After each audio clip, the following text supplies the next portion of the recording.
எல்லாருக்கும் வணக்கம். நான் உங்கள் அர்ச்சனா தாமரைக்கணி. நான் இப்போ உங்களுக்கு சொல்ல போறது நம்ம முருகனை பத்தின ஒரு அருமையான பாட்டு தான். அது என்னன்னா, நாள் என் செய்யும் வினைதான் என் செய்யும், என்னை நாடி வந்து கோல் என் செய்யும், கொடும் கூற்று என் செய்யும், குமரேசர் இரு தாளும் சிலம்பும் சதங்கையும் தண்டையும் சண்முகமும் தோளும் கடம்பும் எனக்கு முன்னே வந்து தோன்றிடினே இப்படின்னு அருணகிரிநாதர் ஒரு பாட்டு பாடியிருக்கிறாரு.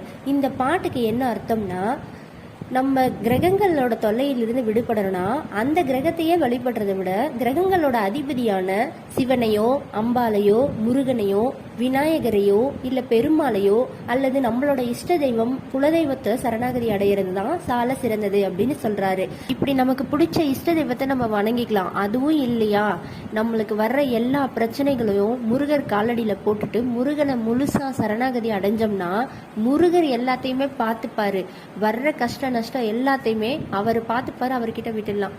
அதை தான் இந்த பாட்டில் அருணகிரிநாதர் சொல்லியிருக்கிறார். அவர் காலை இறுக பற்றி கொள்ளினால் எல்லா வினைகளும் நீங்கி போகும் அப்படின்றது தான் இந்த பாடல் மூலமாக சொல்ல வராரு. இந்த பாடல் உங்களுக்கு பிடிச்சிருந்தா நம்ம ஏடிஎஸ் ஹாப்பி வேர்ல்டு சேனலை சப்ஸ்கிரைப் செய்து கொள்ளுங்கள். நன்றி.